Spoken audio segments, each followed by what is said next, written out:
Raise your hand if you have a birthday tradition. I'm sure everyone has some kind of tradition, but do you have any that impacts the community around you? Like everyone, we also blow out candles, cut a cake, and receive presents. Well, the list goes on. Our family has lots, but one of my favorites is donating some of my birthday gifts to the less fortunate. Believe me, this was not an easy tradition to follow or love. I had my own fair share of struggle to understand and follow it.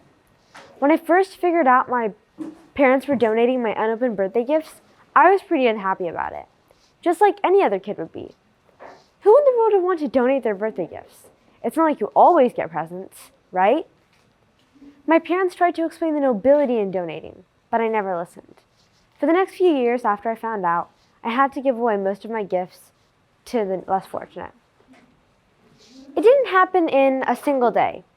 It was a process of understanding what I did and how it impacted other kids. I was really fortunate to receive a lot of presents on my birthday. Obviously, given a choice, I would open all of them. The first look of a gift makes my heart go down just wanting to open it and see what it is. The joy of opening it and playing with it was a wonderful feeling, be it just for a day. As we grew older and started to understand the nobility in donating, I came to realize how I would feel if I didn't receive a present. Wouldn't it make you feel like you weren't loved and cared for? Realizing that even as kids, we had the power to make another kid have the same wonderful feeling of receiving a present and feeling cared for on their special day. And the thought that that could make someone else smile made my day. To us, it was one of our gifts that we were donating, but to someone else, it is the only gift that they would be receiving. Now that you know how to get the gifts to donate, which ones from your gift pile should you give though?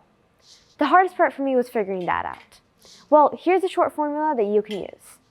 First, write thank you cards for every gift that you received. It doesn't matter if you didn't like it or you might not open it. Respect the time and effort that someone put to get you that gift and say thank you. Another thing is to mention in the card what you might use it for. That could help you decide whether you want to open it or not. Create two piles of gifts. The pile of gifts that you don't like or you already have. We know not all the gifts are something you would like to enjoy, and maybe you like all of them, which is okay. After that, put the gifts that look cool, but you won't be super unhappy if you don't open them in the pile of gifts to donate. Last but not least, put the gifts that you could make by yourself, and it would give you more joy if you did it that way, in the donation pile of gifts. If you follow this formula, then you should end up with more in the pile of gifts to donate. You don't need brand new fresh from the store gifts to donate. Adults or parents have to pay money and buy stuff, work really hard to get gifts. But you wouldn't believe how many gifts we as kids can get for free, since obviously we're so adorable that people just can't resist but to get us gifts. So you can donate some of those to someone in need. If everyone starts donating, then more and more less fortunate kids get to experience the joy of receiving a gift and feeling cared for on their special day. Start with donating one gift from what you receive, be it your birthday, Valentine's Day, or even Christmas. It could start a chain reaction.